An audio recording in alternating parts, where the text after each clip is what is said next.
السلام علیکم ورحمۃ اللہ وبرکاتہ. بسم اللہ الرحمن الرحیم وصلی اللہ علی رسولہ الکریم. اما بعد. محمد عارف فیدی ایک دفعہ پھر درس رمضان کو لے کر آپ کی خدمت میں حاضر ہوں. آج ہم گفتگو کریں گے رمضان المبارک کے مہینے میں میاں بیوی کے آپسی تعلقات کے تعلق سے. یہ جائز ہے یا ناجائز ہے؟ جائز ہے تو کس حد تک جائز ہیں، اور ناجائز ہیں تو پھر اس کے کر لینے پر کیا سزا، کیا کفارہ شریعت نے مقرر کیا ہے. تو چلیے بغیر کسی تاخیر کے ہم شروع کرتے ہیں. سب سے پہلے قرآن کریم سورہ بقرہ کی آیت نمبر 187 کا یہ حصہ ہم دیکھیں. اللہ فرماتا ہے احل لکم لیلۃ الصیام الرفث الی نسائکم، کہ رمضان المبارک کے جو مہینے کی راتیں ہیں اس میں تمہارا عورتوں کے پاس جانا حلال کر دیا گیا ہے. یعنی ازدواجی تعلقات جو ہے، میاں بیوی کے آپسی تعلقات جو ہے، وہ رمضان کے مہینے کی راتوں میں حلال کر دیے گئے ہیں.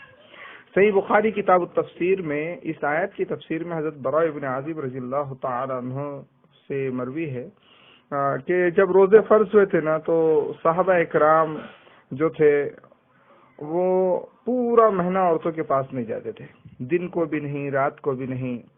اور یہ چیز ان کے لیے کافی تکلیف کا باعث بھی بننے لگی تھی نا. تو پھر بعد میں چل کر ایسا ہوا کہ کچھ لوگوں نے خاموشی سے رات کو عورتوں کے پاس جانا شروع کر دیا، اور وہ اپنے اس عمل کو اپنے کسی کے سامنے خبر نہیں کرتے تھے، خاموشی سے کام کر لیا انہوں نے. تب اللہ رب العالمین نے یہ آیت نازل فرمائی. اصل میں وہ سمجھتے تھے کہ یہ منع ہے، حالانکہ منع تو اب تک ہوا نہیں تھا، تو منع سمجھ رہے تھے وہ. تو اللہ تعالیٰ نے یہ آیت سورہ بقرہ کی آیت 187 نازل فرما کر بالکل واضح کر دیا کہ آپ جو رات میں اپنی عورتوں سے تعلقات قائم کر رہے ہو نا، یہ غلط نہیں ہے، یہ گناہ نہیں ہے، یہ منع چیز نہیں ہے، یہ اللہ کے نزدیک کوئی حرام چیز یا ناپسندیدہ چیز نہیں ہے، اس کی اجازت ہے، کیا جا سکتا ہے. دوسرا ہم یہ یاد رکھیں کہ رمضان المبارک کے مہینے میں قرآن کریم کا حکم ہے فمن شہد منکم الشہر فلیصم، کہ رمضان کا مہینہ جو بھی پائے وہ روزہ رکھے. چاہے مرد ہو عورت ہو، دونوں کے لیے روزہ رکھنا فرض ہے. بغیر کسی شرعی عذر کے روزہ چھوڑ نہیں سکتے. رات کا تو مسئلہ ہم نے جان لی کہ رات کو ملاقات کر سکتے ہیں عورت سے. اب دن کی اگر بات ہے تو ہم تو روزے سے رہیں گے، کیونکہ اللہ نے دن میں روزہ رکھنا فرض کر دیا ہے. تو روزے کی حالت میں آپ سے تعلقات کیا ہے، یہ درست ہے یا نہیں؟ تو یہاں پر ہم دیکھیں آپسی تعلقات کو جو ہے دو حصوں میں ہم تقسیم کرتے ہیں. ایک بوس و کنار کرنا، بوسہ لینا، پپی لینا بولتے ہیں، یا خوش طبعی کرنا، بغل گیر ہونا، مباشرت کرنا، یہ پہلا حصہ ہے. یہاں پر میں آپ لوگوں کے علم کے لیے ایک بات کہہ دوں کہ جو مباشرت کرنا لفظ ہم نے استعمال کیا ہے، اس سے دھوکہ نہ کھائیں. یہ میں نے ارادتاً یہاں لفظ استعمال کیا ہے، چاہتا تو اس کو کٹ کر دیتا. یہ اس لیے کہ تاکہ آپ کو یہ بتلا دوں کہ مباشرت لفظ صرف بغل گیر ہونا اور گلے ملنا، بوسہ لینا، اس کے لیے بھی استعمال ہوتا ہے، اور جمع کرنا یعنی ہم بستری کرنا، اس کے لیے بھی استعمال ہوتا ہے. اس کے معنی کا تعین ہم اس کا بیک گراؤنڈ دیکھ کر، اس کا سیاق و سباق دیکھ کر کریں گے کہ یہاں کس معنوں میں یہ استعمال ہو رہا ہے. دوسری کیفیت یہ ہو سکتی ہے جس کو ہم جمع اور ہم بستری کہتے ہیں. اب رہی بات جمع کرنے کی، تو روزے کی حالت میں عورت سے ہم بستری کرنا، جمع کرنا حرام ہے، بالکل حرام، قطعاً ایسا نہیں کر سکتے.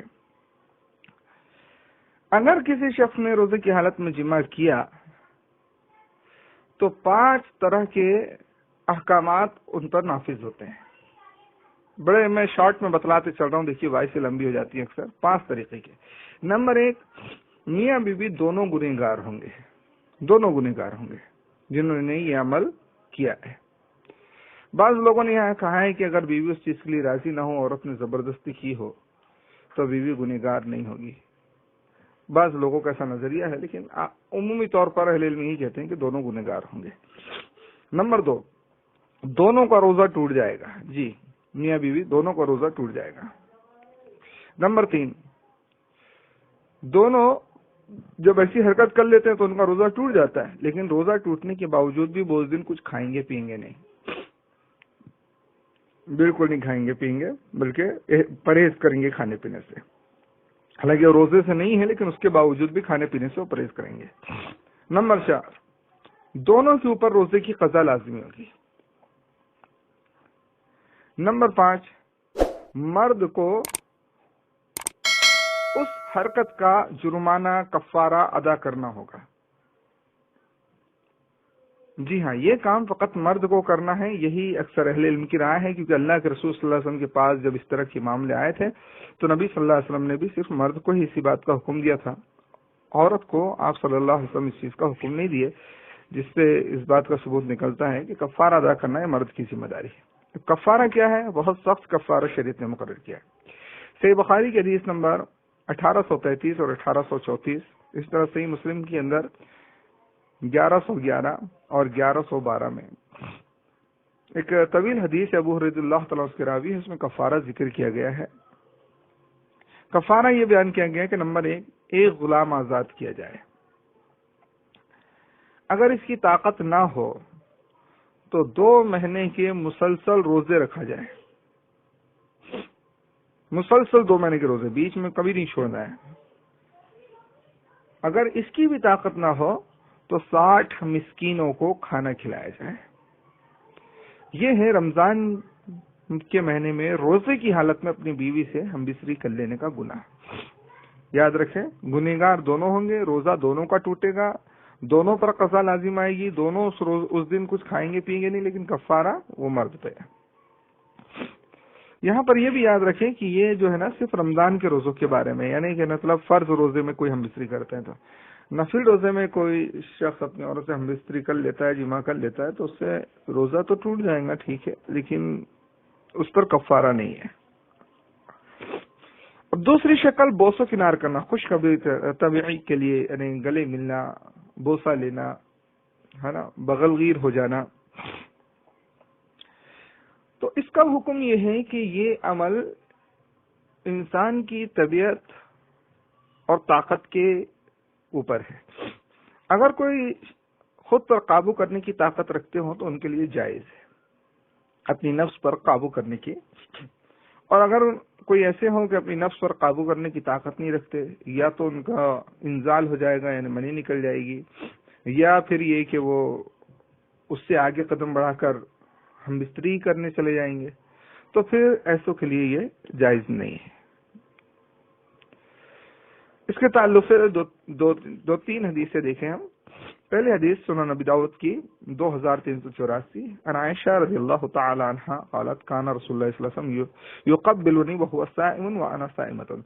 حضرت عائشہ صدیقہ رضی اللہ تعالی عنہ کہتی ہیں کہ اللہ کے رسول صلی اللہ علیہ وسلم میرا بوسہ لیتے تھے، حالانکہ وہ بھی روزے سے ہوتے تھے اور میں بھی روزے سے ہوتی تھی، دونوں روزے سے ہیں، لیکن نبی صلی اللہ علیہ وسلم اس حالت میں بوسہ لے لیا کرتے تھے. ایک دوسری حدیث جو صحیح بخاری حدیث نمبر 1927 اور صحیح مسلم میں 2579، اس میں حضرت عائشہ صدیقہ رضی اللہ تعالیٰ کہتی ان نبی صلی اللہ علیہ وسلم یقبل و یباشر، اللہ کے نبی صلی اللہ علیہ وسلم بوسہ لیتے تھے اور مباشرت کرتے تھے. یاد رکھیں یہاں مباشرت جو ہے بغل گیر ہونا یا خوش طبی کے لیے بغل گیر ہونا اس معنی میں استعمال ہوا ہے. تو کہتی ہیں کہ اللہ کے رسول صلی اللہ علیہ وسلم بوسہ لیتے تھے اور مباشرت کرتے تھے، وہو صائم، اور آپ صلی اللہ علیہ وسلم روزے سے ہوتے تھے. روزے کی حالت میں آپ صلی اللہ علیہ وسلم یہ عمل کرتے تھے. لیکن حضرت عائشہ صدیقہ رضی اللہ تعالیٰ نے آگے فرماتی ہیں وَقَانَ أَمْلَكَكُمْ لِإِرْبِهِ، کہ اللہ کے رسول صلی اللہ علیہ وسلم اپنی نفس پر، اپنی خواہش پر تم سب سے زیادہ قابو رکھنے والے تھے. خوب کنٹرول تھا آپ صلی اللہ علیہ وسلم کو اپنی خواہش پر، اپنی نفس پر.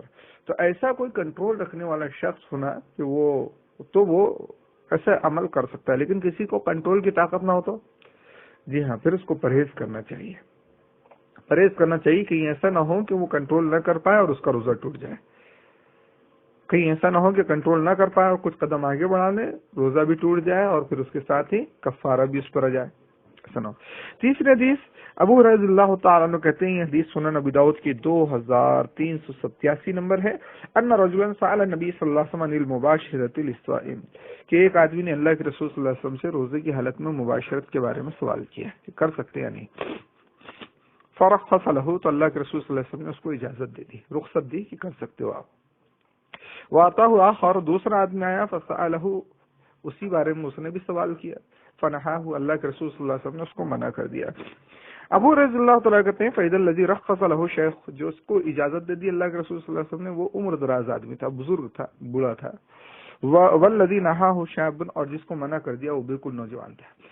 اب صحیح بات ہے، بزرگ جو ہے نا اس کے نفس خود کو قدرتی طور پر خود کنٹرول ہو جاتی ہے، تو اللہ کے رسول صلی اللہ علیہ وسلم اس کو اجازت دے دی ہے۔ اس کو بزرگ کو اندیشہ نہیں ہوتا جلدی انزال ہونے کا، یا پھر وہ جمع کی طرف قدم نہیں بڑھائے گا۔ لیکن نوجوان جو تھا اللہ کے رسول صلی اللہ علیہ وسلم اس کو منع کر دی، کیونکہ اس کو اپنی نفس پر قابو کرنے کی طاقت کم ہوتی ہے، اس کو یا تو انزال ہو جائے گا یا وہ ہم بستری کے لیے قدم بڑھا سکتے ہیں، اس لیے اللہ کے رسول صلی اللہ علیہ وسلم اس کو منع کر دیے۔ تو روزے کی حالت میں، فرض روزے کی حالت میں بات ہو رہی ہے یہاں پہ، فرض روزے کی حالت میں اگر بوسو کنار وغیرہ کوئی کرتا ہے تو یہ بس اس کی طبیعت کے اوپر یہ حکم لگے گا۔ اگر ہم بھی کبھی ایسا اپنی عورتوں کے قریب گئے تو اس میں یہ دھیان رکھنا چاہیے کہ بالکل اگر ہمارا نفس ہم سے قابو نہیں ہو رہا ہو تو فوراً دور ہٹ جائے، یہی ہے اس کا بہترین طریقہ ہے، بہترین علاج ہے۔ تیسری چیز احتلام کا ہو جانا، احتلام جس کو ہم کہتے ہیں نائٹ فیل ہو جانا، ہے نا، مرد عورت دونوں کے ساتھ ہوتا ہے۔ اللہ کے رسول صلی اللہ علیہ وسلم کی واضح حدیث ہے، جیسا پہلے ہم ایک درس میں بیان کر چکے ہیں۔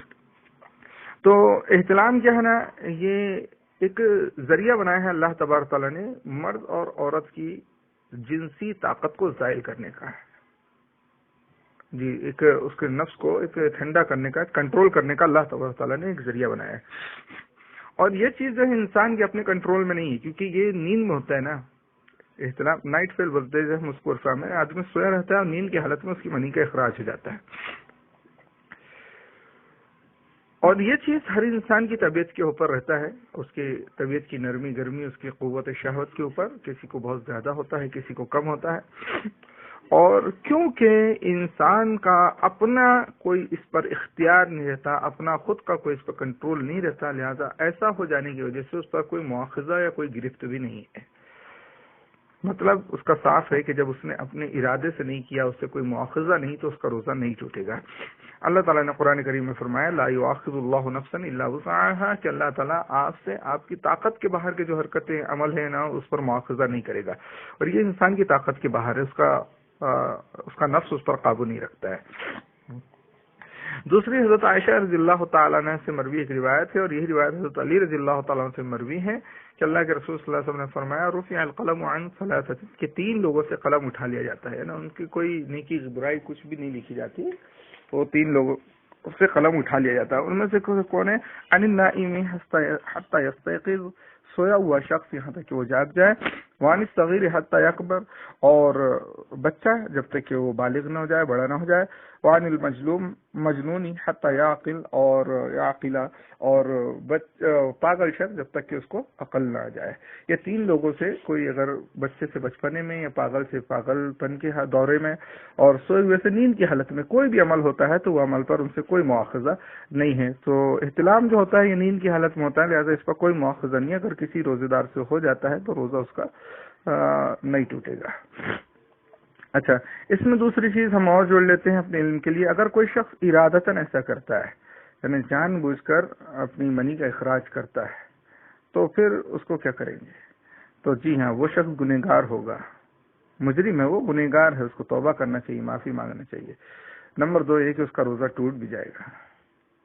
نمبر 3 یہ کہ جب اس نے روزہ اس طرح سے ارادتاً توڑا ہے نا تو اس کو پھر اس دن شام تک کچھ کھانا نہیں ہے، گرچہ اس کا روزہ نہیں ہے لیکن پھر بھی اس کو کھانے پینے سے احتیاط کرنا ہے۔